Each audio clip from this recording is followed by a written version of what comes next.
bu kısmında az önce de tartıştığımız konunun benzerini farklı bir perspektifle bir misafirimizden, İngiltere'den gelen bir misafirimizden dinleyeceğiz. Orada neler yapılıyor, bu konuda nasıl adımlar atılıyor. Panelimizin başlığı orta direği ev sahibi yapmak, bu olabilir mi, mümkün mü? Konumuz bu. Çok değerli bir konuşmacımız var, misafirimiz var. Sayın Mark Blessing. Kendisi gayrimenkul geliştirme firması Pocket'ın CEO'su. Ben kısaca Mark'ı tanıtıp sonra da sözü kendisine bırakmak istiyorum. Mark, emlak ve medya sektörlerinde yönetim kurulu başkanlıkları, danışmanlık gibi pozisyonlarda bulunmuş olup geniş bir kariyere sahiptir. Konut West firmasında yatırımcı ortak olarak profesyonel hayatta başlamıştır. 1991 yılında Medya Finans adlı yönetim danışmanlığı şirketi kurmuş ve 97 yılında Crescent Entertainment şirketine bağlı West End'in en büyük tiyatro ve sinema salonları grubu olan First Call International başkanı olmuştur. Pocket'ın da kurucusu olan Blessing, Londra'da orta ölçekli evlerin oluşturup geliştirilmesindeki ilk özel girişimcidir. Ödüllü Pocket evleri peşinatsız, bütçeye uygun fiyat ve ödeme kolaylıkları sağlamaktadır. Bunları şimdi dinlerken biz de öğreneceğiz nasıl olduğunu. Eminim kendisine çok güzel sorularla yönelteceksiniz. Ayrıca girişimci ve geliştiricilik rolüne engin risk sermayesi deneyimini de katarak Mark Proven Growth and Income VCT şirketinde başkanlığını yürütmektedir. Tecrübeler arasında bunu da katmıştır. Ben şu anda sözü kendisine bırakarak konferansımıza devam etmek istiyorum. Mark, floor is yours. Welcome.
Ladies and gentlemen, first of all, thank you very much for inviting me to Istanbul. It's a real privilege to be here in a town that's growing at such speed. We have a lot to learn from you. We're certainly not growing at anything like the speed at which you're growing at the moment. Pocket was set up 7 years ago by myself to lead a gentle housing revolution in the London marketplace. So I'm Mark Blessing, I'm the Chief Executive of Pocket, and as Haluk said, I'm a corporate financier by background, and I co-own Pocket.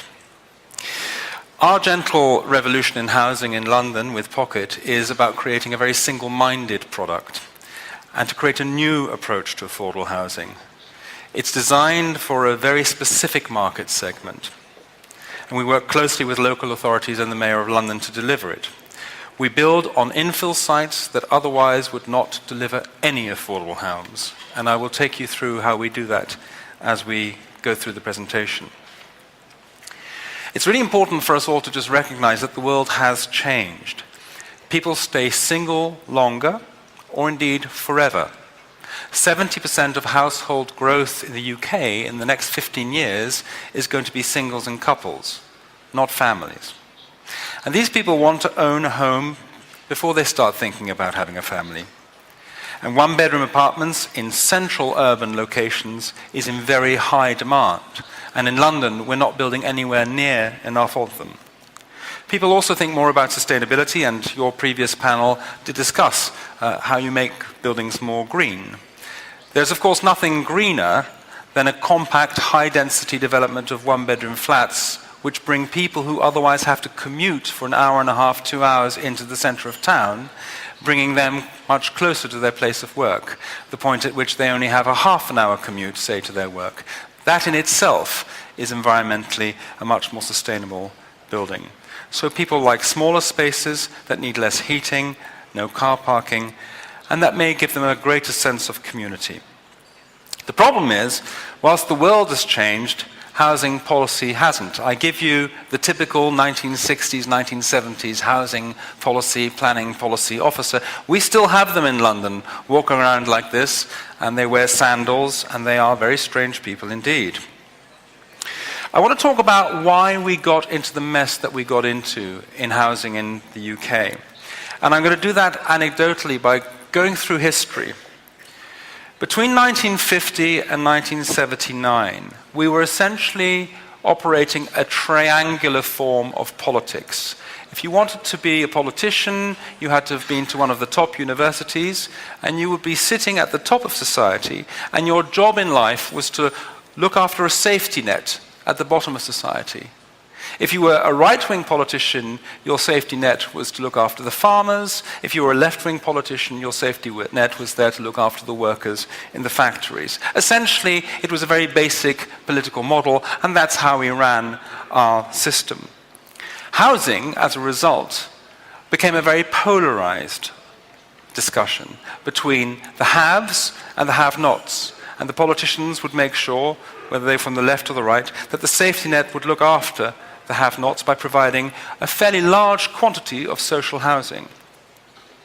And under this statist approach, we actually managed to get to a point where in 1968, we almost built as many houses as you built last year, 426,000. Today in the United Kingdom, we only build 150 to 200,000 homes, and that's when we're really lucky. So something has gone wrong. What is it? Well, we created this highly polarized market of haves and have-nots. And the haves, who have the housing equity, who own their homes, did extremely well because the market became more and more undersupplied because we weren't building enough housing. And London, of course, also has the problem that it is a very attractive city internationally. Lots of people want to come and live there. So the polarization of the housing market has been very extreme in the United Kingdom. Let me give you some anecdote. If you wanted to get on the housing ladder in the UK 20 years ago, what you would do is you'd buy yourself a very, very small studio flat in a not very nice part of London, and you'd live there for about 3 or 4 years, and then you'd sell it, and maybe your income would be a bit higher, and of course the capital values of your home would have gone up a bit, and you'd buy a one-bedroom flat. And then eventually you'd buy a two-bedroom flat, and after 3 or 5 or 6 moves, you would own a family home somewhere where you'd want to be. What's quite fascinating about the UK housing economy, which like yours is an owner-occupied model rather than a rental model, is that we trade every house in the United Kingdom once every 7 years. In Germany, they trade every house in Germany once every 25 years. There are lots of economic reasons why the German market is different from the UK market. I won't go through them now, but maybe you can ask me about it in questions and answers. However, the problem for the UK housing market, and indeed for the Turkish housing market, is if you can't anymore buy that first very small flat, which you then sell for your slightly larger flat and then trade up and trade up and trade up, then you can't get your first foot on the housing ladder. And then the model breaks down. From 1979 onwards, the shape of politics in our country, as indeed in the United States, changed dramatically. Call it Reaganism, call it Thatcherism, whatever you want to call it. These were politicians who all of a sudden woke up to the fact that if they wanted to win elections, they had to look at people in the middle of society, the middle income groups. In a sense, the model from the 20s through to the 70s had worked. The safety net was working. The people at the bottom of society were being looked after reasonably well with the housing that was being provided. By the way, if you wanted to be a politician, you still had to come from one of these top universities, so nothing changed there. But the real market in winning votes was the middle market. Tony Blair at one stage rather disparagingly called it Mondeo Man, after the Ford Mondeo. That became the big aspirational middle market capital goods object. So there he is, Mondeo Man. If you want to win an election, those are the people who you have to get behind you. Now, what's interesting about this whole debate is that these politicians are starting to wake up in the United Kingdom to the fact that if they're going to win elections in the future, they have to start housing the children of the people who voted them in, who are now staying at home after university. 5 times more kids post-university live at home with their parents today in the United Kingdom than in 1979. And you know what? We're not Italy. We don't really want them back home after they've left home. We'd like them to stay out there in the world. So the young professionals are being squeezed out. And why does any of this matter? Well, we now have many more one-person households, as I said. The average one-bedroom home in London today is £300,000. You know, we're talking about 750,000 Turkish lira. The deposits needed, the salaries needed to support a mortgage in London are off the scale. People cannot afford to buy in their area. They're not eligible for housing benefit because they're earning too much. So they have to move away. And this leads to chronic problems in the provision of all kinds of vital services. So for instance, the majority of state school teachers in London leave their jobs after only 18 months because they can't get the housing that they want. And the number one reason they cite for this is housing related.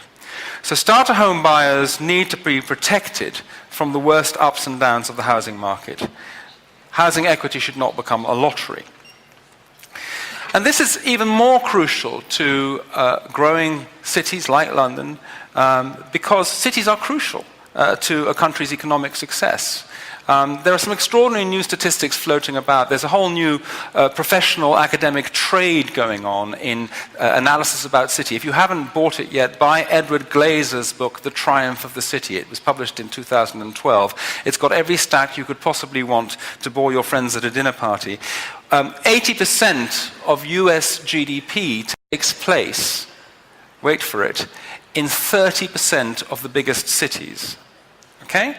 So economically, cities are enormous powerhouses. They are also much more environmentally friendly. Over 50% of United States carbon footprint is created by people driving in the suburbs. So getting people to live in high-density cities is a smart way to manage your environment. And low to middle income workers are absolutely the crucial engine to these cities, and we forget them at our peril. But the intermediate housing crisis that we have in London is forcing them out of the cities. So we need to solve this problem. We need to solve it through collaboration, learning, and ultimately through growth. So we're not building enough homes in London. There is no planning policy framework for intermediate housing. And by the way, everything I'm going to talk to you about what I do with Pocket was created by us. There was no policy telling us what to do. There were no politicians telling us, please go and do this. We just did it. We took the initiative. And I'll explain to you how we did that in a minute. One of our problems in policy terms in London is that the local authorities have a statutory obligation to look after the homeless, which is a very noble thing, but they have no statutory obligation to look after people in intermediate housing need. So this creates a very odd policy market in which to have this discussion. And picking up on the discussion you were having earlier, public land in London and in the UK hasn't been released in anything like the quantity required to make a difference to housing supply. And let me tell you, public land release is crucial if you want to get to a balanced housing economy. The Dutch housing economy, which is often cited as a lead example to all of us of a housing economy that supposedly works better. I have my doubts. I'm Dutch. I know it quite well, but you know, it's always used as an example. The Dutch land market is 60% owned by the state. That's partly because the Dutch have been making their own land, reclaiming it from the sea.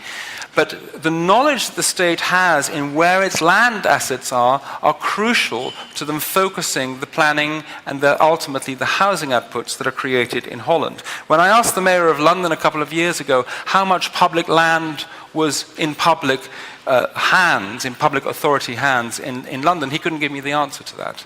Now, you cannot run a housing economy successfully unless you know how much public land there is and how you're going to release that public land to create the kind of housing objectives that you need to create. Of course, in addition, in London, and I start to feel that you're starting to have this problem in Istanbul as well, by creating such a successful and attractive city, you attract a lot of foreigners who buy up the most expensive property, and the dynamo effect of that on the rest of the market is quite extreme. So we are a very fragile housing economy as a result of all the foreign investment that comes in as well. Now, this creates huge social problems and a rising political one, but it's also creating an economic problem. The economic problem is very acute. The economic problem is one in which, if you are an unlucky first-time buyer in the United Kingdom, and particularly in London, and you have bought your home at the end of the next housing boom, yeah, the overwhelming likelihood is that you're going to have negative housing equity for 5 to 6 years. If you bought it at the beginning of the housing boom, you can go to your dinner parties saying that you're sitting on a couple of £100,000. Now, I ask you this. We're sending our kids to universities. We're telling them at the end of it, they'll have a really good job. Well, that's wrong, because finding a really good job is not that easy. It'll pay well, sometimes. Your salary will always go up, hardly. You can buy your first home. The value of your first home will always go up. It's a safe bet. Well, none of these things are true. We're putting kids out there in their 20s, in their 30s. We're asking them to engage with housing in almost the most toxic way possible. It's not fair on them. The baby boomers are sitting on untold housing equity and housing wealth in London, and the next generation is absolutely lost. So, we decided to do something about it, and we established a new concept in design-led affordable housing, addressing the acute shortage of affordable first-time buyer housing for singles and couples. And we sell our housing at a straightforward discount of at least 20% to the local market without any subsidy. And we do this by targeting small sites where the average developer, and this is the crucial point, would not build any affordable housing. So where an average developer would build 7, 8, 10, 12 luxury 4-bedroom flats and just sell it to the rich, we build 20, 30 compact 1-bedroom flats. And by virtue of the density that we've created, we can discount these flats to the local market by 20 or 30%. But we're not only interested in creating something that's affordable for the first-time buyer, we also want it to remain affordable. And therefore, we have built into our contract, our lease, a restriction which says when you buy this flat, you can only sell it to people on a household income that falls below the level which is annually set by the Mayor of London for affordable housing. And today that's around £60,000. We secure, therefore, the affordability of our homes in perpetuity through something called a Section 106 contract. As a result, we meet the National Planning Policy Framework's definition of affordable housing, and we have now started to create joint ventures with some of the biggest developers in the UK, who by obligation, when they develop, need to build some affordable housing as well. We're the only private developer concentrating solely on this niche in London. And where do we do this? Well, obviously, there's no point in us doing it in the absolute centre of London, because even with our density, we couldn't make something affordable. And there's no point in us doing it all the way on the outer edges of London, because arguably land is already, and flats are already reasonably affordable there. The problem is that if you go and live there, you have to travel for an hour and a half, 2 hours a day to get into the centre of town. So we concentrate on that ring around the centre of the donut. There are about 12 or 14 local authorities. I suspect the economics of housing in Istanbul are very, very similar, that there is that ring around the most expensive areas, which is really where your young professionals want to live and where they're finding it harder and harder to live. And the answer is change your planning policies. And the answer is don't wait for your ministers and your politicians to change the planning policies for you. Just go and do it. Because actually, the economics for my business are very straightforward. Whether I sell 10 3-bedroom flats for £500,000 or or I sell 25 one-bedroom flats for £200,000, my gross development value is the same, my return on capital is the same. So I do this by choice. I do this because this is a niche that has huge demand.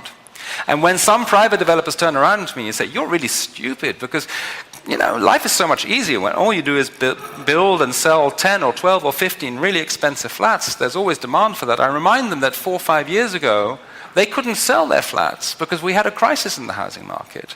But I still had queues of people trying to buy my flats. So actually, although it's more work, and yes, we have more sales risk, economically over a 10 to 15-year cycle, this is not a stupid place to be. So what is a pocket flat? It's affordable through design. A one-bedroom flat with 400 square feet, 37.5 square meters of net floor area. It conforms to lifetime home criteria in London, which are crucial, and it really is cleverly used in terms of its use of space. We think like boat builders. We have a director of product who thinks about how we can optimize these flats again and again. We have oversized ceilings to create more space. We have oversized windows to create more light. There is no pocket flat that is allowed to be built without at least 2 large cupboards. We always build public cupboards as well that you can rent, public storage. We provide bicycle facilities, one-on-one bicycle facilities. And all of our developments have award-winning courtyards and roof terraces because, yes, these flats are compact and we want people to be able to get out in their own space.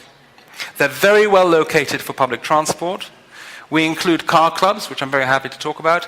And the crucial statistic is that we have reduced the average commuting time of the average pocket buyer from an hour and a half to 25 minutes a day.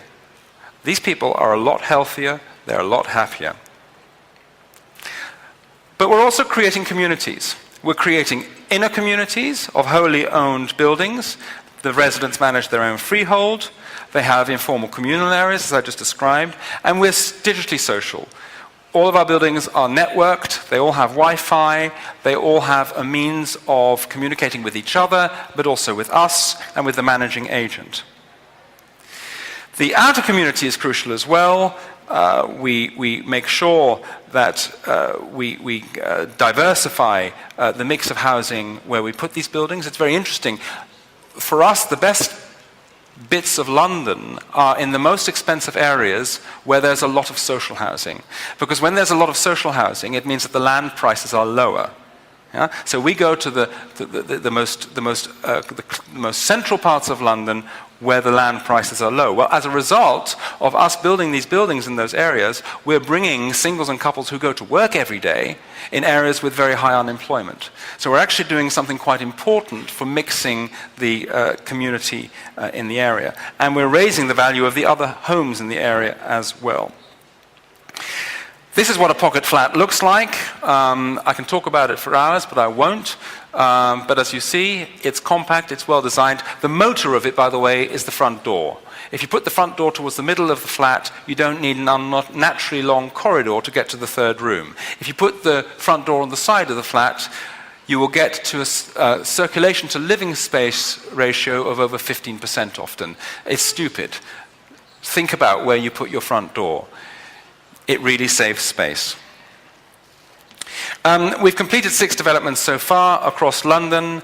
We're next off in other parts of London. But the crucial news, and I think one of the reasons why I was invited today, was that we were granted 21.7 million pounds from the Mayor of London to build 5,000 of our homes across London over the next 10 years. So I think it's fair to say this is the largest amount of equity that's ever been granted by a government in the UK, regional government, or indeed national government, to a house builder. I think it's fair to say that the politicians have woken up to the fact that they need to do something urgently to try and create housing solutions for the starter home market for the singles and professionals couples in London. We will be gearing up that 21 million with some 65 million pounds worth of debt, and we will be at 5,000 units over the next 10 years. Believe it or not, the 5th largest house builder in London, which just shows you how much we're undersupplying our housing market. These are the schemes we've completed to date. As you can see, courtyards, very important, terraces, they are attractive infills in the streetscape. By the way, in planning terms, these are the hardest thing to get rid of, to do. Very big buildings in London, they're not that easy either, but eventually money talks. Very small buildings are quite easy, but it's these medium-sized developments off the high street where you get lots of political protest, lots of people getting very exercised, not easy. Our purchaser profile, our average household income is 42. The average deposit they need to buy one of these is 45. The average age is 32. Ladies and gentlemen, the average age of somebody in the United Kingdom buying a home without help from their parents is now 37. Okay? So we've really got this very badly wrong. Amongst the pocket residents, 20% are couple, 80% are singles. And of the singles, interestingly, 60% are female. They want the security and the sense of community of living in one of our developments. 80% are private sector and 20% are public sector. They prefer to acquire their homes outright. They mistrust funny schemes like shared equity or rent to buy. They just want to be an owner. They want to buy a private property. They don't want to be part of social housing. They don't want to be stigmatized in the housing that they end up with. And interestingly, one of the problems that we have when we talk about affordable housing, and I was noticing it in the panel discussion you were having as well, across the world, when we talk about affordable housing, we tend to talk about social housing for people on housing need, on income support. But actually, the new affordable housing that's needed is for people who work, do very decent jobs, and are crucial to our economy. They need affordable housing as well. So there's something here about terminology that we really need to think about. And as I said, they're sold outright to people on household incomes of less than £66,000. Well, what can a government do to help? Well, it can respond to the aspiration of singles and couples to have a space of their own and keep their city centres vibrant and alive. It can try and create planning rules which allow developers to prioritise starter homes. It is a market in its own right. Why not create planning for it? It can release public land transparently and efficiently. It can create fiscal incentives for institutional and retail markets to invest in starter homes. The UK pension fund market is absolutely flushed with cash, but it's not allowed to invest in these kind of homes. This is crazy. Why not? And it needs to understand that the economic power today lies with cities. In America, they've more or less given up on national government. In America, the electorate thinks of the people who run the country as the leaders of their towns, not the national government. So understand that economic power lies with the cities and that successful cities need a strong supply of young singles. And if you get all of that right and you can align the sun and the star and the moon, you will get fabulous press coverage of which we don't seem to lack much. Thank you very much.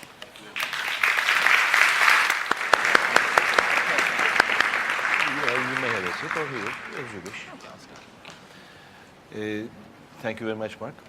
And in terms of timing, it was great, really. I spared 15 minutes to get some questions from the audience. But let me start as first. Could you give a piece of information concerning, excuse me, about the sale price of pocket homes? Okay, thank you. Yeah, and the payment terms. Okay. So the average first-time buyer flat in London now is around £300,000, and the average pocket flat is £200,000 to £220,000.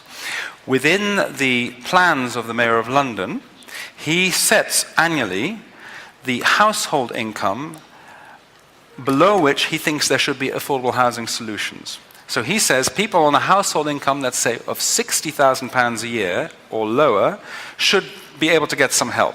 Now, you and I know that the industry is not capable of creating enough homes for all those people because 80% of London earns less than £60,000. But by having this policy in his plan, and every year he looks at this income threshold again, we at least have some benchmark against which we have to price our homes, because he then goes on to say that something is only affordable if it's no more than 3.5 times a mortgage of £60,000. So that sets the limit of £210,000, £220,000. So when we build our homes, if we want to get the stamp from the government that our homes are technically affordable housing, We can only sell them at this capped price.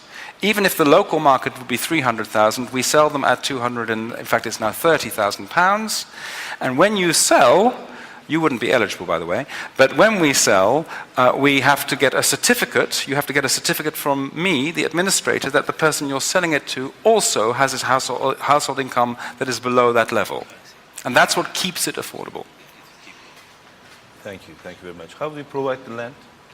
Well, we buy in the open market, so From the private sector? we've done both. We buy from the private sector. We bought petrol stations, pubs, garages, little corners here and there, but we also buy from the public sector. And now that we have money from the Mayor of London, the local authorities are starting to come to us and saying, come and help us. Do they call for tender for the land auction?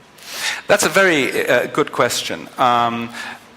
We have put ourselves in ridiculous knots in London on how to tender for public land because we followed the European rules on how to tender, and it means that every small piece of land has to go through what's called an OJU process, and it takes forever and it's extraordinarily complicated. And one of the things that we did with my company and the Mayor of London's legal team was we found a way to avoid public tendering in this particular way. It's very transparent, it's all above board, there's a third-party valuation that the local authority has to get before they can sell land, but it doesn't have to go through 19 months of agony. Thank you very much. Konut konusu, orta gelir grubu için konut meselesi sadece Türkiye'nin değil, dünyada bütün ülkelerin, İngiltere dahil olmak üzere sorunu. Tabii arada ölçek farkları, büyüklük farkları, alım gücü farkları var. Az önce sorduğum soru da oydu. 250.000 pound civarında bir orta gelir grubu evin fiyatı Londra'da. Bunu Türkiye, bizim paramızı çevirince 800.000 liradan bahsediyoruz ki bu bizde orta üst gelir grubu ya da üst gelir grubunun alabileceği, verebileceği bir rakam. Ama bu farklar var tabii ki ekonomik farklılıkların yanı sıra. Ben şimdi sizlerden de soru almak istiyorum değerli konumuz için. Buyurun sizden alalım önce. Mikrofonumuz var mı? Şurada.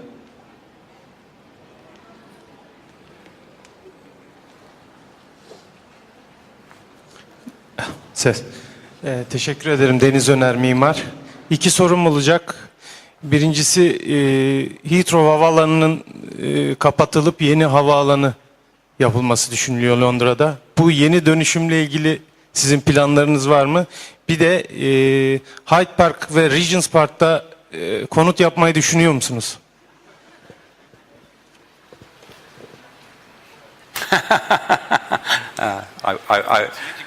Yes, I wish I could. Listen, I'm not an expert on Heathrow. I can tell you it took us 20 years to get to the debate that we're having today, and it may well take us another 20 years to finish it. The airport capacity problem of London is a chronic one. You know, if you'd started building London today, you would not have put your biggest airport in the west of the town. There is no fast-growing town in the world that puts its airport west. It's a stupid place for us to have started, but we've got the problem. I suspect there will be the usual very, very English ratatouille fudge around this. I don't believe that Boris will get his big airport built. And there is something to be said for what's called the Constellation approach, which is that, like New York, you have 3 medium-sized airports. It has been pointed out, of course, to various politicians that if you have one very large airport, it does make you vulnerable to, let's call it politely, systemic failure. So I think we were going to end up with all kinds of fudges. There will be a new runway at Stansted, and I don't believe we will see the big airport. Building next to Hyde Park and Regent's Park, you know, the average cost of housing around Hyde Park, Regent's Park, I mean, Alison, you know this better than I do, but I suspect we're talking about, you know, what are we talking about? I can't even think about it. You know, it's outside of my imagination. 10,000, 20,000 pounds per square meter, you know, thereabouts. One Hyde Park. $100,000 per square meter. I know. I mean, these are unimaginable prices. Look, the problem that London has is that we have a green belt. So we've put this corset around the town. Yeah, and there are enough infill sites to resolve much of our housing crisis. You know, all these old brownfield industry sites that we have in London. But the amount of consultation that you have to do with local residents, the planning system is very slow in the UK. So, and then you've got the foreign investment, which is really causing some real hardship on the local market. I don't see a quick solution to it. No, we won't be building in Hyde Park and Regent's Park in my lifetime. And nor should we, frankly. Başka? Sizin sorunuzu alalım lütfen.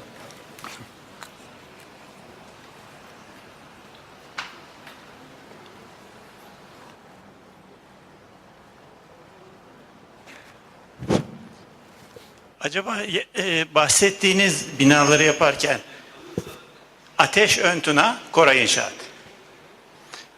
Bu binaların emsalleri yani inşaat arsaya göre inşaat oranları nedir? Ve bir de yükseklik limitleri nedir? Okay, thank you. That's a very good question. We are always at the upper limit of the density spectrum in London, and we need to be. But London is a very undense city. There was a rather wonderful exhibition at the Tate Gallery a number of years ago, which showed the landscape, if you want, of New York, London, Mexico City, and Paris, not by looking at the skyline, but looking at the densities. And what was fascinating was that, of course, Manhattan, huge density on Manhattan, and around it, very low densities. Mexico City, everywhere, hugely dense.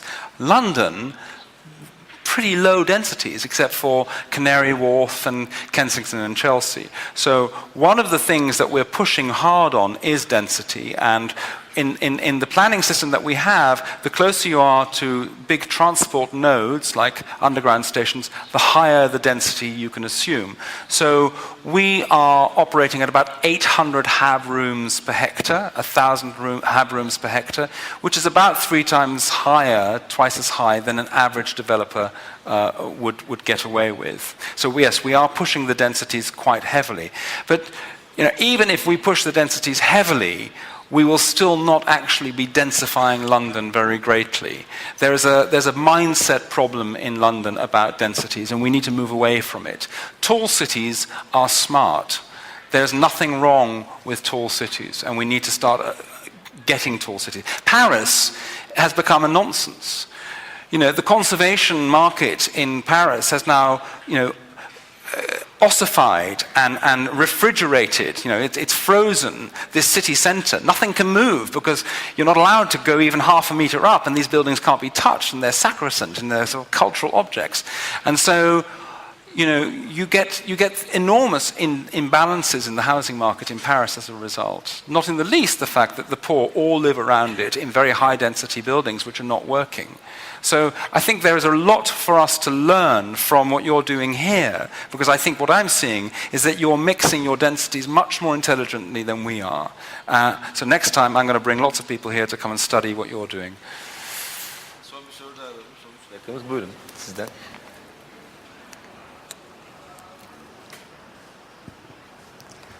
Rüksan Tuna, architect.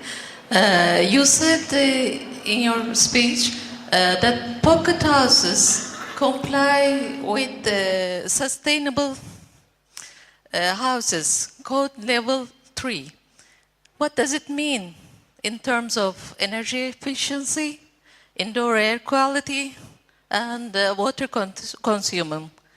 Code for sustainable homes, level 3. What does it mean for us?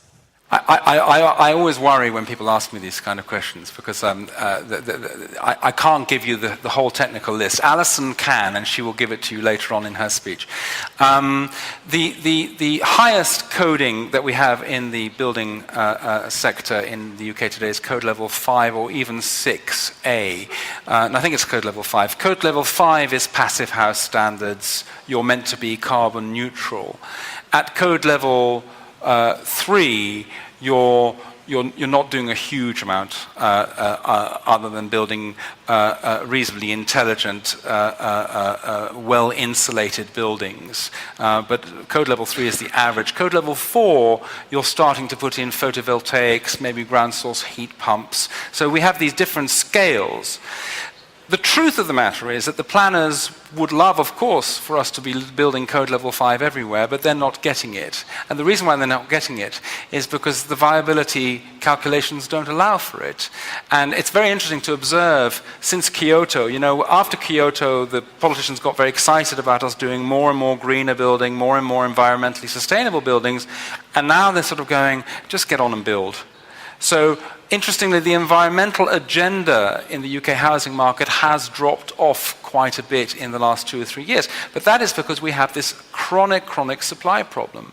And it's not compatible with high standards of environmental excellence.